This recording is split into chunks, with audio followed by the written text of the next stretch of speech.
성도 여러분 평안하셨죠? 네. 혹시 또 무슨 일이 있어서 저분들이 한국에 왔나 보시고 걱정하신 분은 없으시겠죠? 지난번에는 갑자기 집에 강도가 들어서 좀 갑자기 나오게 됐었고요. 이번에는 계속해서 앞으로 선교를 잘하기 위해서 잠시 재충전하고 재정비하기 위해서 건강검진도 하고 또 선교 보고하면서 감사 인사 드리려고 이렇게 나왔습니다. 잘 준비하고 또 돌아가서 또 열정을 다해 사역할 수 있도록 계속해서 기도 부탁드립니다. 여러분은 신앙생활하면서 가장 어렵고 또 헷갈리기도 하는 이런 것들이 있습니까? 저는 고등학교 때 예수를 믿고 신학교도 다니고 계속해서 신앙생활하면서 늘 해결되지 않았던 것이 구원의 확신 부분이었습니다. 성경에도 교회에 나와 있는 모든 사람이 천국에 갈 것이다 이렇게 말하지 않습니다. 이 자리에 있는 일부는 천국에 갈 수 있고 일부는 또 지옥에 갈 것이라고 성경은 경고하고 있죠. 근데 최근 한국 교회를 다니다 보면 모두가 다 천국에 갈 수 있다라는 이런 확신하는 분위기가 있습니다. 그리고 구원에 대해 고민하는 분들이 있으면 또 적당한 말로 구원의 확신을 대신 이렇게 심어주려고 하는 분들도 있습니다. 이것은 성경적이지 않고 매우 위험한 확신입니다. 우리는 그 하나님 앞에서 그 확신에 대한 그 책임을 질 수가 없습니다. 또는 나는 몇 월 며칠에 복음 듣고 깨달았으니 구원받았다 이렇게 말하는 것도 잘못된 확신입니다. 구원은 단지 영화 티켓을 산 것처럼 언제, 어디서, 무엇 때문에 얻게 되었다는 것을 찾는 게 아닙니다. 교회 다닌다고 해서 구원이 확실한 것도 아닙니다. 교회는 양과 염소가 있고 사탄은 교회에 가라지를 심었다고 말하죠. 사형리를 읽고 영적 기도를 따라했다고 그것이 구원받은 증거가 될 수가 없습니다. 목회자나 그리스도인의 가정에서 태어났다고 그것이 구원받은 증거가 될 수가 없습니다. 구원의 확신은 오직 하나님의 말씀인 성경에 근거해야 합니다. 하지만 성경을 배우고 이해하고 깨달음을 얻은 것만으로는 충분하지 않습니다. 하나님의 은혜로 구원을 받았다면 구원의 삶이 완성되어 가는 구원의 증거로 나타나야 되는 것입니다. 그래서 성경에서는 거듭난 자에게 맺어지는 열매를 통해서 구원을 알 수 있다고 하나님은 말씀합니다. 기독교인이 되었다는 것은 단지 일요일에 교회에 나오는 것을 말하지 않습니다. 십자가 목걸이를 걸고 먼지가 쌓인 성경책을 차에 가지고 다니면서 크리스찬을 자랑한 크리스찬이라고 말하는 것을 참된 크리스찬이라 하지 않습니다. 이제 여러분에게 질문해 보겠습니다. 여러분은 기독교인입니까? 하나님의 자녀라고 확신합니까? 여러분은 거듭나셨습니까? 만약 지금 죽는다면 여러분들은 천국에 가실 확신이 있습니까? 우리는 보통 구원을 어떻게 얻는지 너무 잘 알고 있습니다. 그래서 이렇게 대답을 하죠. 전 예수님 믿기 때문에 구원받았습니다. 정답입니다. 구원은 오직 예수님을 믿음으로 하나님의 은혜로 얻는 것이 맞습니다. 이것은 글로 배우는 구원이죠. 이것을 우리가 어떻게 합니까? 교회를 처음 나오면 새신자 교육을 받고 세례 교육을 받고 제자 훈련을 받으면 빠지지 않고 배우는 것이 구원이죠. 그래서 누구든지 예수 그리스도의 죽음과 부활을 믿으면 구원을 받는다는 것을 알게 됩니다. 그리고 자연히 교회 다니면서 예수님에 대해서 알게 되고 배우게 되고 듣게 되면서 이것을 믿음으로 생각하고 이제 난 예수를 믿으니까 난 구원받았어. 자기 스스로 확신을 가지고 그때부터 구원이 다 이루어진 것처럼 당장 죽으면 천국에 들어갈 수 있는 티켓을 얻은 것처럼 그렇게 살아가죠. 그리고 누가 가르쳐 주지 않아도 교회에서 열심히 하면 더 믿음이 좋아질 거야. 더 커질 거야. 이제부터는 열심히 하면 복을 받을 수 있어. 이렇게 생각을 하면서 교회 생활을 합니다. 그리고 이것을 신앙생활이라 여기죠.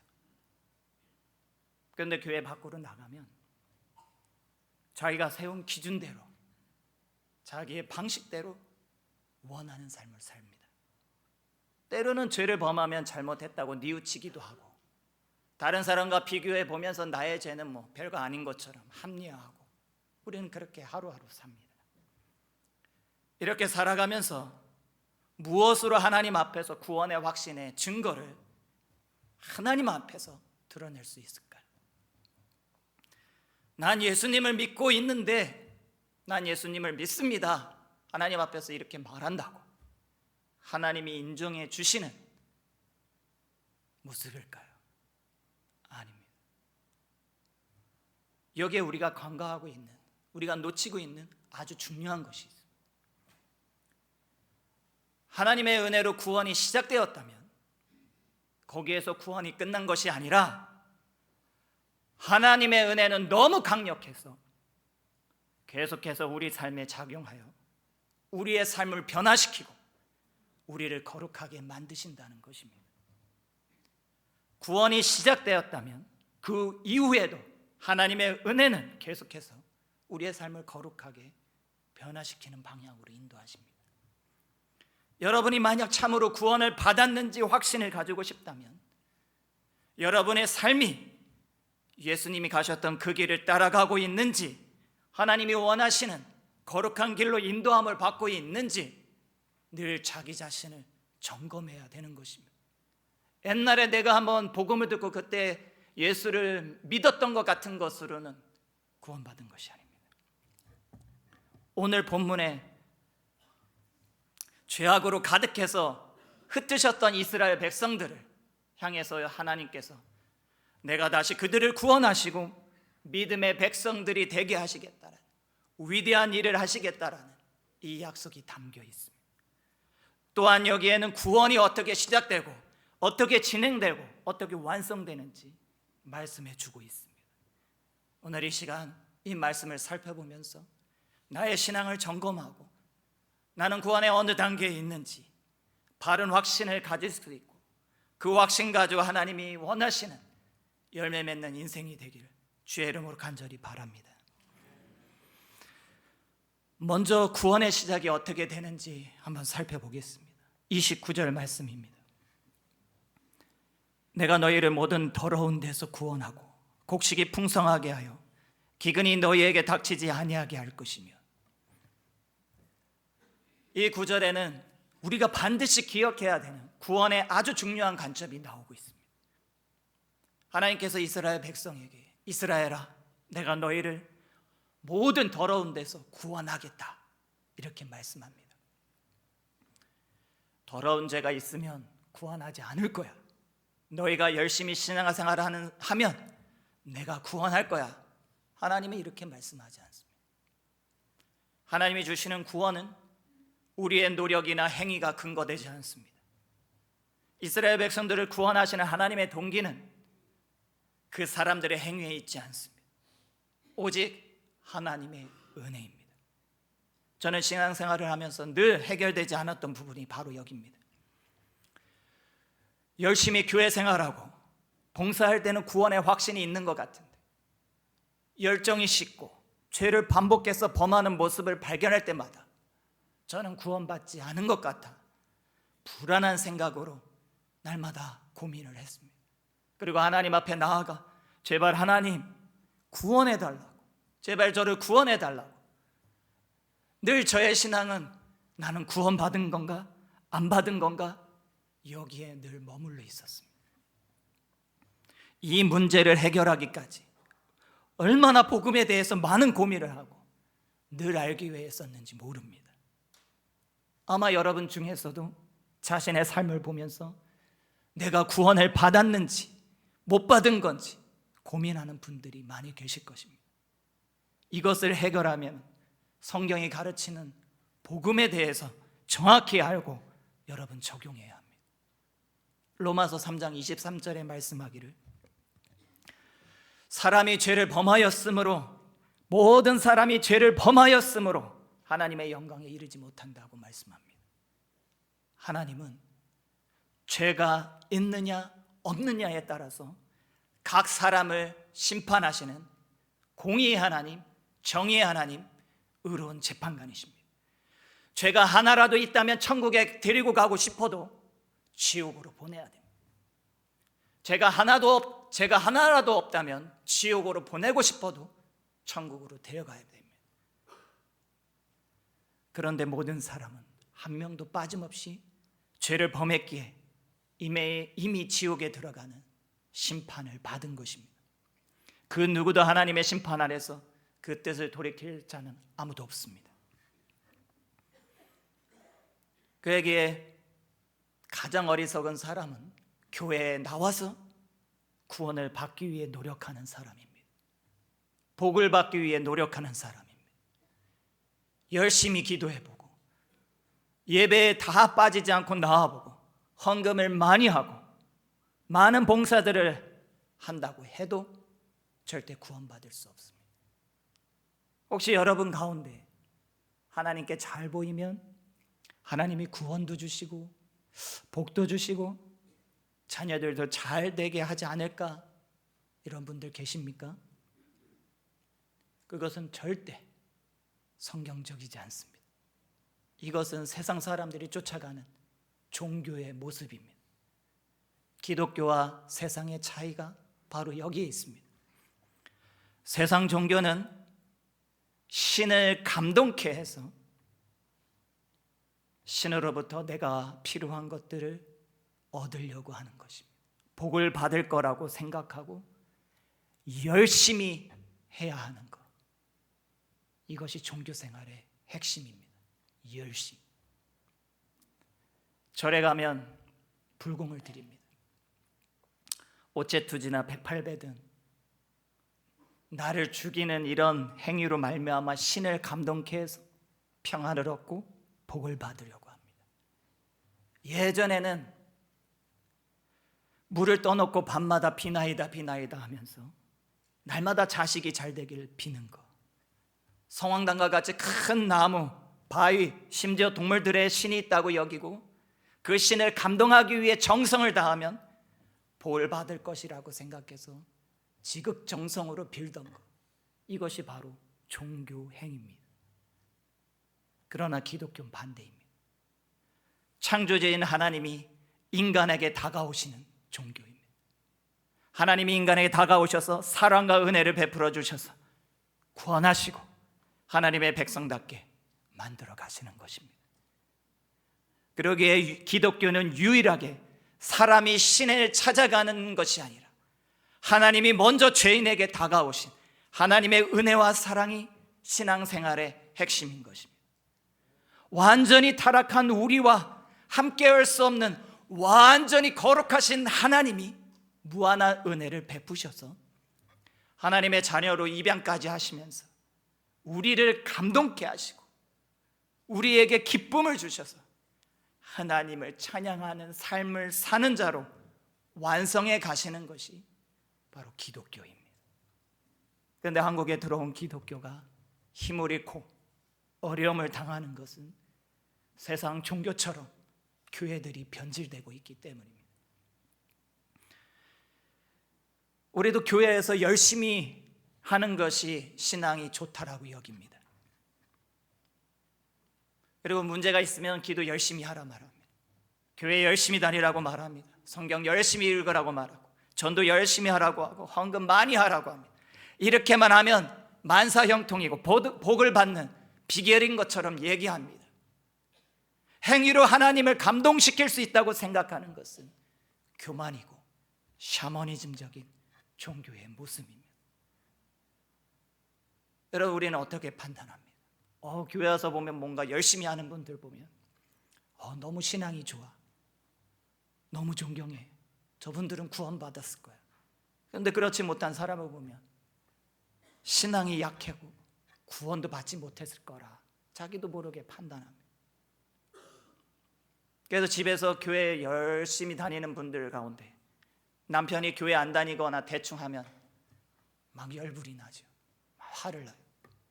뭔가 남편 때문에 복이 안 들어올 것 같아. 잘 안 되는 것 같아.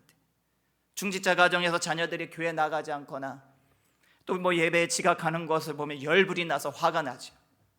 그 자녀 인생이 안 될 것 같은 거예요. 우린 신앙의 기준을 자꾸 열심에다 둡니다. 만약 부모가 열심을 기준으로 삼아 자녀들을 판단한다면 교회 잘 다니던 자녀들도 교회를 떠날 것입니다. 만약 교회에서 목회자나 중직자가 성도들을 향해서 열심을 기준으로 삼아서 판단하고 권면하면 성도들은 떠날 것입니다. 우리 삶의 기준은 하나님의 말씀에 두어야 됩니다. 하나님은 정확하게 구원에 대해서 이렇게 말씀합니다. 너희의 모든 더러운 데서 내가 구원하겠다. 구원은 우리가 얻어내는 것이 아닙니다. 간혹 이런 분들이 있어요. 내가 예수를 믿어줄까 말까. 주 예수를 믿으라 그러면 구원을 얻으리라라는 말씀을 착각해서 내가 믿으면 구원을 받게 되고 내가 안 믿으면 구원이 주어지지 않는다고 생각합니다. 구원은 그렇게 주어지는 게 아닙니다.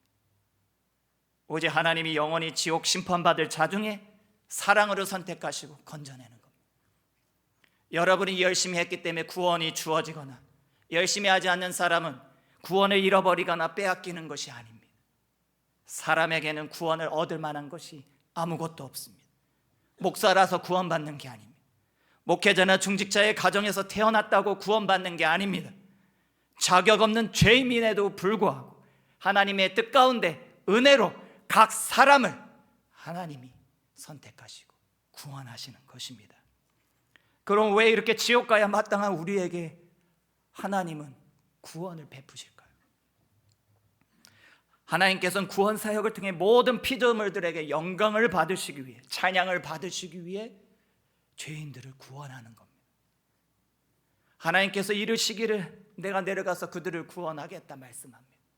그리고 나서 단지 그들을 너희들은 의로워 이것으로 끝내는 것이 아니라 나의 권능을 그들에게 보이고 그들을 바꾸고 그들을 변화시켜서 세상이 너희에게 나타나는 나의 권능을 보고 나를 찬양하도록 너를 구원하는 것이다 말씀하는 것입니다. 23절을 보십시오. 여러 나라 가운데서 더럽혀진 이름 곧 너희가 그들 가운데서 더럽혀진 나의 큰 이름을 내가 거룩하게 할지라. 내가 그들의 눈앞에서 너희로 말미암아 나의 거룩함을 나타내리니 내가 여호와인 줄을 여러 나라 사람이 알리라. 주 여호와의 말씀이라. 굉장히 중요한 말씀입니다. 지금 세상에 스스로 기독교인이라고 말하면서 세상 사람처럼, 아니 심지어 감옥에 있는 죄수들처럼 그렇게 살아가는 그리스도인들이 많습니다. 최근에 나왔던 어느 한 방송에서는 한 교회 단체의 목회자들이 유흥업소에서 미팅을 하고 미팅이 끝나면 여성들을 불러 성관계를 하고 목회를 한다는 이런 어처구니 없는 그런 일들을 하는 이런 목회자들이 있습니다. 그들이 스스로 기독교인이라 말하고 많은 사람들이 모이고 젊을 때는 순수해서 전도의 열정이 많았다고 하는 그런 분들이 세상 사람들과 다를 바 없이 살기에 하나님의 이름은 그들을 통해 영광을 받을 수가 없는 것입니다. 오히려 하나님은 그들 때문에 모독을 받고 있습니다. 이런 삶을 사는 사람들이 스스로 나는 기독교인이야 아무리 우겨도 그들이 진짜 기독교인일까요? 예수님께서는 마태복음 7장 20절에 열매로 보아 그들을 알지라고 말씀합니다. 이단을 비롯하여 많은 교회들이 그저 사람들을 교회에 머물게 하고 모이게 하기 위해서 복음의 기준을 무너뜨려 버렸습니다. 교회가 진실로 구원받은 거듭남의 증거에 대해 말하기보다는 교회에 오면 다 구원받고 뭔가 다 끝난 것처럼 가짜 구원의 확신을 주기 시작했습니다. 교회는 음란을 죄라고 선포하고 그런 행위를 하는 자들에게 권징을 해야 마땅한데, 사랑이라는 이름으로 포장하고 눈 감아버릴 때 교회는 동성애를 죄라고 설교도 못하는 그런 상황으로 변하고 있습니다. 교회를 떠나는 것이 두려워 죄를 지적하고 권징하는 것 포기할 때 교회는 세상적인 사람들로 가득하게 되고 하나님의 이름은 더더욱 모독받게 되는 것입니다. 우리가 여기서 이해할 것은, 아무리 우리가 머리로 예수님이 뭐 했는지, 뭐 때문에 죽었는지, 어떻게 부활했는지 안다고 해도 예수님의 말씀과 충돌되는 이런 삶을 사는 사람들은 기독교인이 아니라는 것입니다. 우리는 오직 믿음으로만 구원받습니다. 행위로 절대 구원받지 않습니다. 그러나 우리가 꼭 이해해야 할 것은, 진정으로 구원받았다면 고린도서 5장 17절 말씀같이 그들은 전혀 다른 새로운 피조물이 되어 자라고 성장해야 한다는 것입니다. 하나님은 구원의 일을 통해 믿지 않는 자들이 하나님께 영광 돌리도록 새로운 피조물로 태어나게 하실 뿐만 아니라 성장하게 만드신다는 것입니다. 사랑하는 성도 여러분, 오늘 23절의 말씀이 여러분 안에 시작되었다라고 확신하십니까? 구원이 여러분 안에 시작되었다라고 확신하십니까? 우리의 열망이 새로운 피조물로서 주님의 거룩을 담는 데에 집중하는지, 아니면 세상 사람들처럼 다른 사람보다 더 잘 되기를 원하고 잘 살기를 원하는데 집중하고 있는지 우리 자신을 돌아보시기 바랍니다. 만약 우리의 대답이 세상 사람들과 같다라고 한다면 여러분 두렵고 떨어야 하는 것입니다. 왜냐하면 그것이 하나님께서 우리에게 역사하지 않으셨다는 증거가 될 수 있기 때문입니다. 24절을 보십시오. 하나님께서 말씀하시기를 내가 너희를 여러 나라 가운데서 인도하여 내고 여러 민족 가운데서 모아들이고 고국 땅에 들어가서, 하나님께서 사람들을 구원하실 때 말씀하기를 내가 그들의 땅과 여러 나라들 사이에서 꺼내서 내가 준비한 땅, 내가 약속했던 그 땅으로 다시 데리고 갈 거다. 하나님이 이렇게 말씀합니다. 하나님이 진실로 사람을 구원하실 때 무엇을 하신다라고 약속합니다. 하나님께서 그들 속에서 직접 일하시겠다는 겁니다.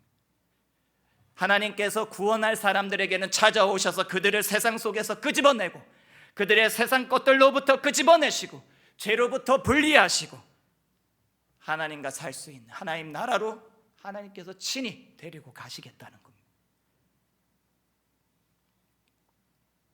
하나님은 구원하는 자들을 교회로 모으십니다.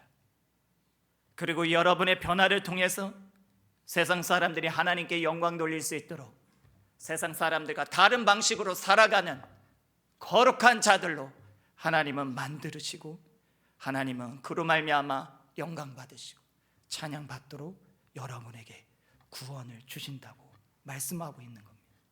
사랑하는 성도 여러분, 나의 삶을 통해 세상 사람들이 하나님께 영광 돌리는 모습으로 변화되는지 여러분 초점을 맞추시고, 내가 지금 변화하고 있는지 여러분 날마다 보시면서 하나님 앞에서 두렵고 떨리는 마음으로 구원을 이루어 가시길 주의 이름으로 간절히 바랍니다. 그러면 하나님께서 행하시는 구원의 일들이 구체적으로 무엇을 말하는 걸까요? 구원, 먼저 하나님은 여러분을 거룩하게 하신다는 것입니다. 여러분에게 구원이 시작됐다면 하나님은 세상에서 우리가 따르던, 우리가 좋아하던 삶과 관계를 하나씩 제거해 가실 것이라는 말씀입니다. 그리고 그것 대신에 이제는 예수님이 좋아지고 예수님이 가셨던 그 길을 가기를 원하고 그런 갈망과 그런 하나님과의 관계로 우리를 바꾸어 가실 거라는 것입니다. 25절 말씀입니다. 맑은 물을 너희에게 뿌려서 너희를 정결하게 하되 곧 너희 모든 더러운 것에서와 모든 우상 숭배에서 너희를 정결하게 할 것이며, 하나님께서 사람을 진심으로 구원하실 때 하시는 일들 중 하나는 하나님께서 그를 정결하게 하신다는 것입니다. 이것이 바로 회개의 삶입니다. 여러분들이 하나님보다 좋아하는 것들을 이제 하나씩 버리게 하시고 멀리 하게 하실 것입니다. 여러분이 담배 피고 술 먹는 자녀들을 칭찬해 주는 부모는 없을 것입니다. 매일 다른 사람의 물건도 뺏고 매일 싸우고 이런 자녀들을 칭찬해 줄 부모는 없을 것입니다. 하나님이 여러분을 구원하셨다라는 의미는 하나님이 이제 여러분의 아버지가 되셔서 간섭하시고 보호하시고 도와주시겠다라는 약속입니다. 그래서 하나님의 자녀가 된 사람들은 변화가 나타나야 되는 겁니다. 만약 여러분이 죄악 속에서 살고 세상적인 친구들과 세상적인 것들을 즐기며 살아도 아무런 일도 없고 꾸짖음도 없고 하나님의 훈계가 없고 삶에 막히는 게 없고, 그렇다면 여러분은 하나님의 자녀가 아니라는 증거가 될 수 있습니다. 육적인 쾌락을 사랑하고 세상적인 것들을 자랑하고 돈을 자랑하고 죄악들을 범할 때 하나님 아버지께서 깨달을 수 있는 훈계가 없다면 하나님은 여러분의 아버지가 아니라는 증거일 수 있습니다. 성경에 이런 말씀이 있습니다. 내가 야곱은 사랑하고 에서는 미워하였다. 기독교를 비판하는 학자들 가운데 종종 사랑의 하나님이 어떤 사람은 미워하고 어떤 사람은 사랑할 수 있냐, 하나님이 이렇게 불공평한 분이냐, 불공평한 하나님이라면 나는 믿지 않겠다, 이런 논리를 펴니다. 여러분은 어떻게 생각하십니까? 하나님은 불공평하십니까? 이것은 교만하고 심히 악한 자들의 생각에서 나오는 발상입니다. 죄인들은 절대 하나님 찾을 수 없습니다. 예수님이 빛으로 와도 어둠을 사랑하여 영접하지 않고 거부한 자들입니다. 모든 사람은 이미 죄로 말미암아 지옥으로 가야 마땅한 겁니다. 심판받아 지옥에 갈 사람들이 왜 나만 미워합니까? 하나님 이렇게 불공평해도 하나님이 신입니까? 이렇게 말한다면 이것은 말도 되지 않는 것입니다. 하지만 하나님은 이 땅에 사는 동안 모든 인간에게 동일한 사랑을 베푸십니다. 이 땅에 살아갈 수 있도록 해와 비와 음식을 주셔서 살아갈 수 있도록 사랑을 베푸신 것입니다. 만약 하나님이 사랑을 베풀지 않으면 이 땅에서조차 살 수 없는 겁니다. 그런데 하나님은 여기에서 멈추지 않고 죄인들 가운데 특별히 하나님이 아무 조건 없이 내가 너를 선택하겠다, 너를 선택해서 나의 자녀가 되게 하겠다, 너를 선택해서 그 지옥불에서 건져서 이제 내가 있는 이 천국에서 너와 함께 살겠다. 하나님은 특별한 사랑을 베푸신 것입니다. 하나님이 모두를 사랑해야 하는데 차별한 게 아니라 모두가 지옥 가야 마땅한 자들 중에서 하나님이 선별하셔서 사랑을 베풀어 주신 것입니다. 그분은 죄가 없고 선하시고 거룩하시고 공의로워서 죄인들과는 전혀 지낼 수가 없는 거룩한 하나님입니다.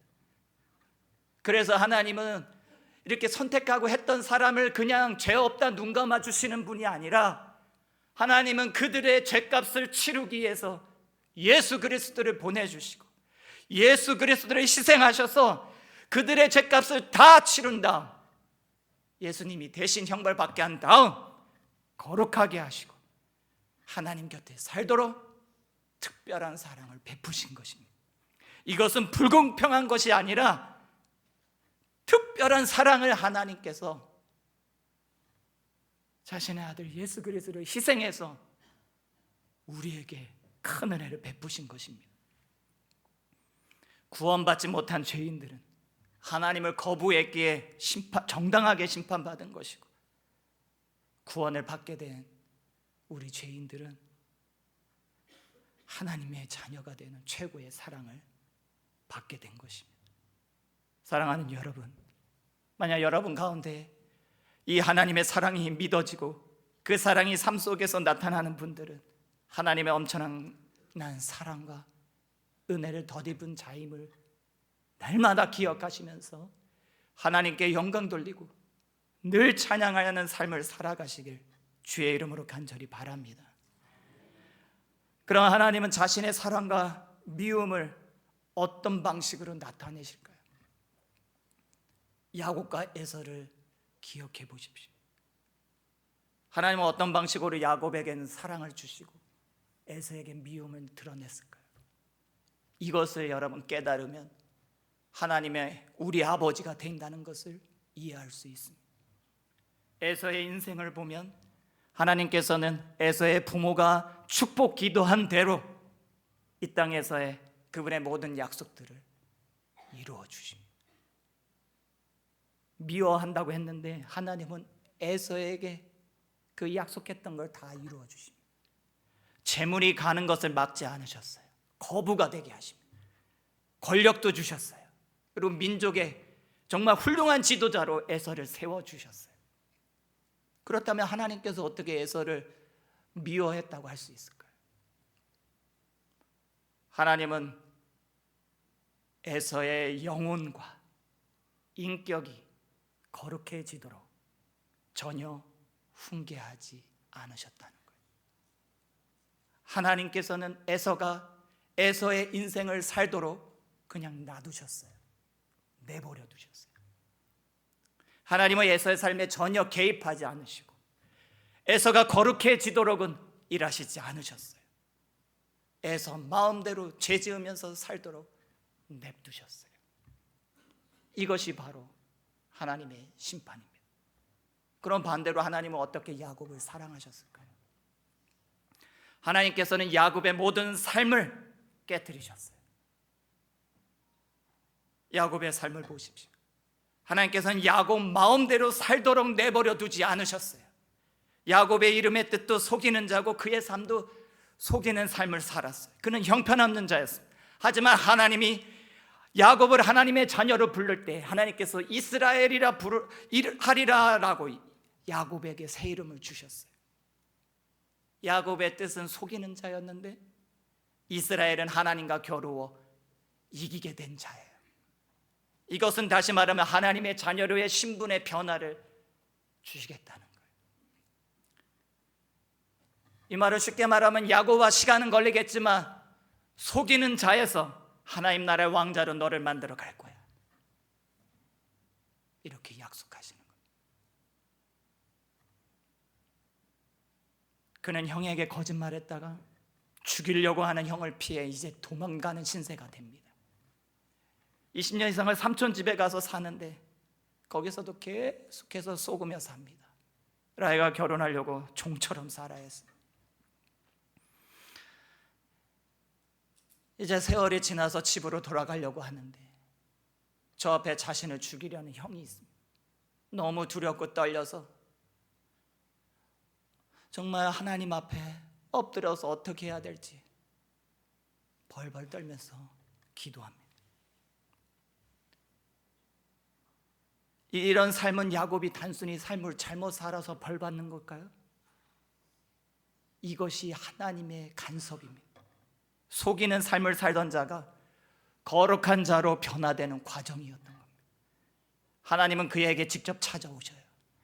형에게 에서에게 나아갈 수 있는 담대함을 주시고자 그와 씨름을 하여 야곱이 이길 수 있도록 하나님의 천사가 져주죠. 그리고 하나님이 함께 하신다는 증거로 야곱의 다리를 장애를 만듭니다. 동생을 죽이려고 오던 에서는 멀리서 다리 절며 오는 이 동생을 보고 마음이 녹았던지 아니면 죽음을 각오하고 도망가지 않고 나와는 모습에 마음이 녹았던지 에서는 야곱을 보는 순간 눈물을 흘리며 그를 안아주며 용서하게 됩니다. 야곱은 그제서야 긴 방황의 시간을 끝내고 마음의 참된 평화를 누릴 수 있게 되었습니다.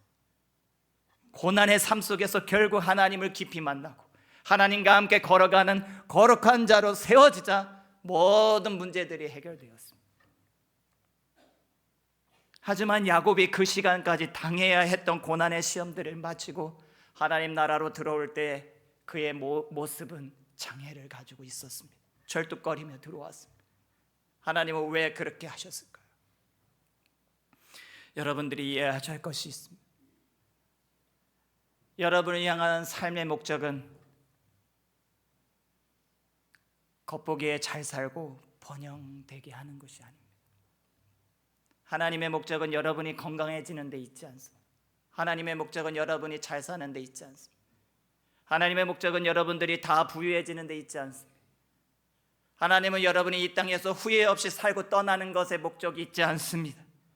하나님이 여러분을 구원하셔서 이루고자 하시는 것은 하나님과 함께 살 수 있는 예수님처럼 거룩한 자로 세워지는 것입니다.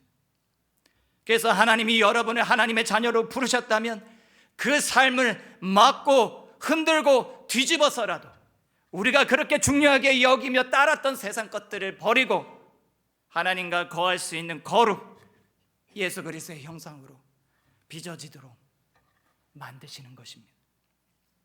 이것이 참된 구원받은 자에게 나타나는 구원의 확신이며 증거인 것입니다. 하나님은 여러분이 따르던 세상 우상들로부터 분리하시고 깨끗하게 하실 것입니다. 그리고 하나님은 이 일들을 반드시 완성하실 것이고 열정적으로 이루실 것입니다. 그러면 하나님은 어떻게 우리를 변화시켜 가실까요? 하나님은 훈계만 하지 않습니다. 구원하신 백성들을 예수님 닮도록 거룩하게 변화시킵니다. 이것을 성화라고 하죠. 26절을 보십시오. 또 새 영을 너희 속에 두고 새 마음을 너희에게 주되 너희 육신에서 굳은 마음을 제거하고 부드러운 마음을 줄 것이며. 여러분 이해되십니까? 세상에 수많은 사람들이 자신이 거듭났다고 말합니다. 그걸 어떻게 아세요? 라고 물으면 제가 예수 믿기로 결정했어요. 제가 예수 믿기 때문에 저는 거듭났어요. 저는 예수님을 제 마음에 영접하는 초청 기도를 했어요. 그때가 2019년 언제 저는 구원받았다고 생각해요. 이런 것들은 구원파에서 가르치는 복음입니다. 언제 어디서 우리가 이렇게 예수님을 믿기로 결정했기 때문에 나는 모든 죄에서 용서받고 완전히 구원받은 사람이에요. 그래서 이제부터는 내 마음대로 살아야 된다는 그런 교리로 가르치는 것이 구원파. 이런 것들은 다 거짓 복음입니다. 여러분, 나 예수 믿었으니까 끝나는 거 아닙니다. 이들의 공통점은 구원의 근거를 자신의 믿음의 행위에 두는 거예요. 내가 결정했다는 거예요. 내가 믿기로 결정했다는 거예요. 그리고 나는 이제 믿는다고 스스로 확신을 스스로 갖는 거예요. 이런 것들은 거듭나는 근거가 될 수 없습니다. 아기가 스스로 태어날 수 없듯이 거듭난다는 것은 일방적으로 태어나는 거예요. 거듭나는 일에는, 구원받는 일에는 우리가 뭔가 할 수 있는 게 아무것도 없습니다. 구원은 오직 하나님만이 하시는 일입니다. 하나님께서 구원하시기로 작성하신 백성들에게 새 영을 부어주시고 새로운 마음을 주시는 것입니다. 그래서 우리가 복음을 들을 때 우리 안에 하나님에 대한 인식이 생기고 예수님이 믿어지며 놀라운 일들이 우리 가운데 생기기 시작하는 겁니다. 성령님이 내 안에 오자 내 안에 있는 죄가 부끄러워지기 시작하고 하나님을 알고 싶은 갈망들이 생기는 겁니다. 유대인들에겐 신성모독이 되었던 예수님의 십자가 죽음이 이방인들에게는 부끄러운 죽음이 되었던 그 십자가에 죽으신 예수님이 나의 죄를 대속하신 대속자로 믿어지는 놀라운 일이 시작되는 것입니다. 주 예수를 믿으라 그리하면 구원을 얻을 것이라고 바울이 선포할 때 간수리 내가 믿을까 말까 고민하다가 믿은 게 아니라 성령님의 역사로 그들이 예수님의 이 말씀이 믿어진 겁니다. 우리의 반응 때문에 구원이 온 것이 아니라 하나님 구원을 허락하신 겁니다. 복음을 들었을 때 예수님을 모독하며 살던 우리 자신이 예수님이 이제 내 삶의 주인이라는 것이 믿어지고 그래서 그분을 섬기고 회개하면서 하나님이 기뻐하는 것을 쫓아가는 삶을 우리는 원하고 살게 되는 것입니다. 그래서 여러분, 바른 구원이 시작된 사람들은 시간이 가면 갈수록 나타나는 마지막 증거가 있습니다. 31절 말씀입니다. 한번 다 같이 읽을까요? 31절 시작. 그때 너희가 너희 악한 길과 너희 좋지 못한 행위를 기억하고 너희 모든 죄악과 가증한 일로 말미암아 스스로 믿게 보리라. 다른 사람들의 열심 없는 모습에 열불 나던 나의 모습에서 내 안에 감춰져 있던 저 깊이 숨어 있는, 정말 흙탕물 맨 밑에 가라앉아 있던 그 죄악의 참된 본성, 그 깊이를 보게 되면서 죄를 짓고 있던 자신이 미워지기 시작하는 것이 거듭난 자의 나타나는 증거입니다. 마음의 불평도 사라지고 미웠던 부모님, 미웠던 배우자, 미웠던 자녀, 미웠던 원수 같던 사람들이 용서가 되기 시작하는 겁니다. 왜 그럴까요?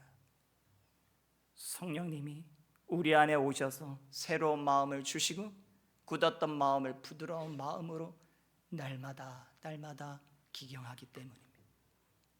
하나님께서 여러분 마음에 이 일을 시작하셨습니까? 하나님이 이 일을 여러분 마음에서 이루고 계십니까? 사도 바울이 이와 같이 거듭난 사람을 누구든지 그리스도 안에 있으면 새로운 피조물이다, 이렇게 선포하는 것입니다. 사랑하는 성도 여러분, 구원은 내가 얻어내는 것이 아닙니다. 구원의 시작은 전적으로 하나님이 하시는 것입니다. 여러분이 복음을 들을 수 있도록 교회에 나오도록 하신 것도 하나님의 일하심입니다. 복음을 들었을 때 예수님의 죽음과 부활이 나의 구원을 위한 것임이 믿어지는 것도 하나님의 일하심입니다. 바울이 연수가 가면 갈수록 마지막 죽기 직전에 내가 얼마나 용서받을 수 없는 죄인 중에 괴수인지 깨달아 하나님께 찬양하고 영광 돌렸던 것처럼 우리의 죄의 깊이를 알게 하셔서 하나님의 은혜가 얼마나 큰지 깨닫고 하나님만을 따르게 하심도 하나님의 일하심입니다. 구원을 시작하신 하나님이 세상에 가치를 두고 살던 나의 삶들을 흔들고 막고 결국 깨트리셔서 나의 한계를 고백하고 이제는 하나님만 의지합니다, 하나님 앞에 순종하여 거룩하게 만들어 가시는 것도 하나님의 일하심입니다. 여러분 정말 새로운 피조물이 되신 것을 삶 속에 느끼십니까? 다른 사람들이 여러분의 변화된 모습에 살아계신 하나님이 있는 것을 보고 그들을 통하여 하나님께 찬양하고 영광 돌리는 일들이 일어나고 있습니까? 우리의 위대한 신앙의 선배들도 열심히 신앙생활을 했기 때문에 하나님 앞에 인정받고 쓰임받았던 것이 아닙니다. 아브라함이 믿음이 월등히 좋아가지고 믿음의 조상이 되었을 거예요.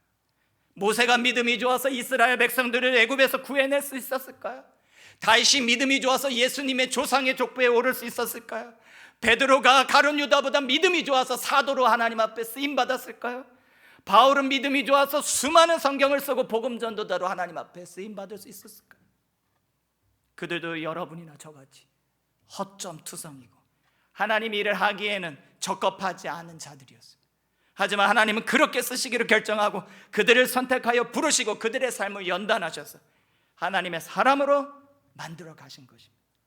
사랑하는 여러분, 이제 저와 여러분의 차례입니다. 하나님은 여러분을 향해서 어떤 작품을 만들어 내실지 이미 작정하셨고 계획하셨고 이제 진행하고 있습니다. 아브라함은 100세가 될 때까지 연단하셨습니다. 모세는 80세가 될 때까지 연단하셨습니다. 야곱, 요셉, 다윗, 베드로, 바울 등 모든 믿음의 선배들 오랜 시간 동안 연단하셔서 정금같이 나와 하나님이 쓰셨습니다. 우리가 해야 할 것은 열심이 아닙니다. 하나님이 정말 나에게 구원이 시작되었는지, 내가 거듭났는지, 내가 새로운 피조물로 성장하고 있는지, 여러분 우리는 날마다 두렵고 떨림으로 우리를 점검해야 합니다. 그 다음에 이런 일들이 시작되었다면 어렵고 벅찬 모든 상황에 놓인 것이 내가 잘못 살아서 죄가 많아서 구원받지 못해서 벌받는 것이 아니라 나의 거룩함을 빚어가시기 위해서 하나님께서 주신 통로임을 깨닫고 어떻게 가는 길이 하나님이 원하시는 것인지, 하나님이 준비하신 그 좁은 길이 무엇인지 우리는 찾아서 한 걸음 한 걸음 우리는 나아가야 됩니다. 그렇게 한 걸음 한 걸음 나아갈 때 세상 사람들은 자신과 다르게 살아가는 우리들을 보면서 하나님을 찬양하게 될 것입니다. 남은 인생을 허비하지 않고 이렇게 귀한 존재로 부름받은 존재에 맞게 귀한 삶을 살아가는 저와 여러분들이 되시길 주의 이름으로 간절히 축원합니다. 기도하겠습니다. 하나님 아버지 감사합니다.